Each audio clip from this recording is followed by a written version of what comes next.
बचत वाली बहू। बचत करना और पैसों को बुरे वक्त के लिए जमा रखना बहुत अच्छी बात है, लेकिन इसे किस हद तक करना है, ये सोचने वाली बात है। शिल्पी पड़ोसी शिखा के घर पर है। आय हाय, कितना ठंडा ड्राइंग रूम है तुम लोगों का। मैं तो यहीं दरी बिछाकर लेट रही हूँ। बच्चे स्कूल से आ जाए फिर ही जाऊंगी अपने घर। हाँ हाँ शिल्पी, क्यों नहीं, आराम करो। सब ठीक तो है ना?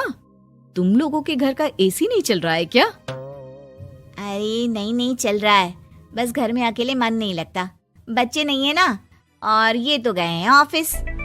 खैर, ये शिल्पी का काम था, जहां से जितना बच जाए बचा लेती महीने के अंतिम दिन। वाह, इस बार की गर्मी में 2000 रुपए कम आए हैं। तभी बेटा आता है। माँ मेरे पेट में दर्द हो रहा है। ये पीठ पे देखो ना, छोटे छोटे दाने भी हो गए।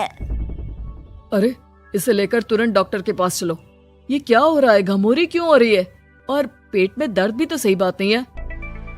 वो लोग डॉक्टर के पास जाते हैं, जहाँ डॉक्टर बच्चे को देखता है और दवा लिख कर देता है।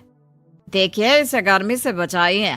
आप लोग तो अच्छे पैसे वाले लगते हैं। घर में एसी नहीं है क्या? बच्चे को गर्मी से एलर्जी है। खैर, निकालिए 5000 रुपये और ये दवाई लीजिए। घर आकर शिल्पी को 5000 रुपये खर्च हो जाने की टेंशन हो जाती है। वो सोचने लगती है कि जो पैसे डॉक्टर के क्लिनिक में लग गए, उससे कैसे वापस रिकवर किया जाए। फाइनली, चलो जरा बाजार में जाकर कुछ सब्जियां खरीद कर आती हूँ, राशन भी खत्म हो रहा है। भैया, ये चावल कैसे किलो है? मैडम, ये 40 रुपए, ये 50 और ये 70 वाला। अरे बहुत महंगे से हैं, कोई सस्ता सा दिखाओ ना। अरे बस यही है जो है। तभी शिल्पी की नजर पास के बोरे में जाती है, जहाँ कुछ चावल पड़े होते हैं। और ये वाला चावल, ये चावल कैसे दे रहे हो? अरे ये तो 10 रुपए किलो है। पास के गांव के लोग ले जाते हैं, साफ करके जानवरों को खिलाते हैं। ये कीड़े लगे हैं ना, ऊपर से गीले भी हैं और छोटे टुकड़े भी हैं। अरे ठीक है, कोई बात नहीं, पैक कर दो 5 किलो।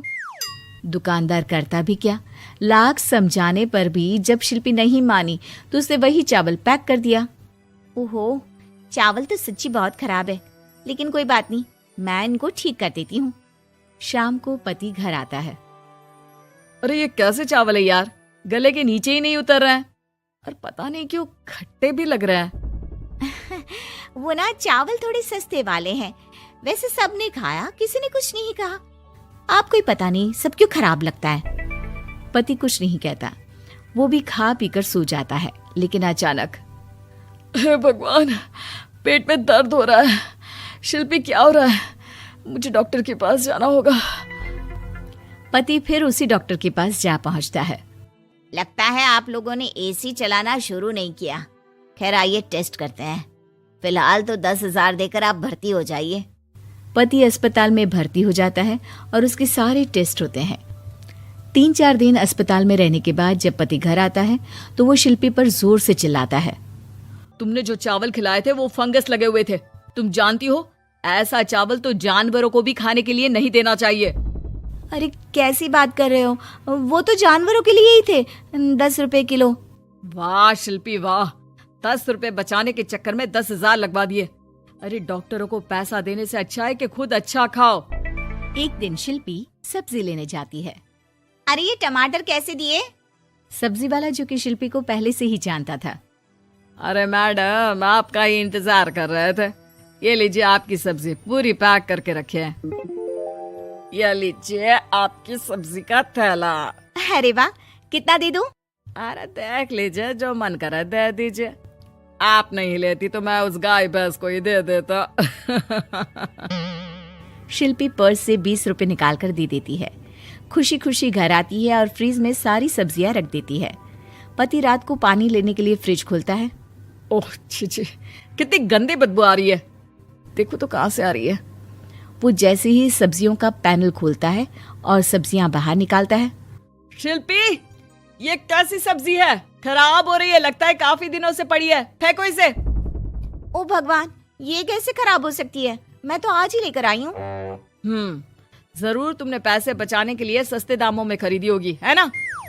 आपको कैसे पता? अरे अच्छे से जानता हूँ तुम्हें। आज के बाद घर के खाने पीने का सामान तुम नहीं लाओगी। अब क्या था, बेचारी शिल्पी को समझ में ही नहीं आता कि वो कहाँ से कैसे पैसे बचाएगी। फिर एक दिन, शिल्पी, वो मेरे ऑफिस के कलीग है ना, उसके घर पार्टी है, हम लोगों को भी बुलाया है, साथ चलेंगे। लेकिन मेरे पास तो कोई साड़ी है ही नहीं। अरे तो जाकर ले आओ ना, बाजार कौन सा दूर है। शिल्पी बाजार जाकर साड़ी ले आती है, लेकिन साड़ी होती है बहुत सस्ती। इतनी सस्ती कि शिल्पी जब उसे पहनकर तैयार होती है और पति के सामने आती है। अरे यार, तैयार क्यों नहीं हो रही हो? जानती हो ना समय पर पहुंचना है। जल्दी जाओ, चेंज करके आओ। कैसी बात कर रहे हैं आप? मजाक करना कोई आपसे सीखे। अरे नई साड़ी तो पहनी है मैंने। खैर, दोनों पार्टी में जाते हैं, जहाँ एक काम वाली शिल्पी के पास आती है।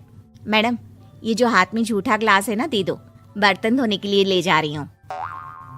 अरे शिल्पी, आपकी और इस काम वाली की साड़ी तो बिल्कुल एक जैसी है। नहीं, मेरी साड़ी का कपड़ा थोड़ा ज्यादा अच्छा है। ये वाली भी मिल रही थी, लेकिन मैंने ली ही नहीं। क्या फायदा, हल्का कपड़ा जल्दी फट जाता है।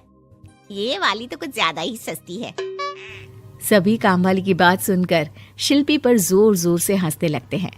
दूर खड़ा शिल्पी का पति सबको हंसते हुए देख रहा होता है और काम वाली की साड़ी शिल्पी की साड़ी जैसी ही दिखती है, ये भी देखता है। पार्टी खत्म होने के बाद दोनों घर आते हैं। मैंने क्या कर दिया, मुझे बिल्कुल अच्छा नहीं लगा। मैंने जरा से पैसे बचाने के चक्कर में कितनी बेइज्जती करवा ली। आज के बाद कभी कंजूसी नहीं करूंगी। चलो, देर आए दुरुस्त आए।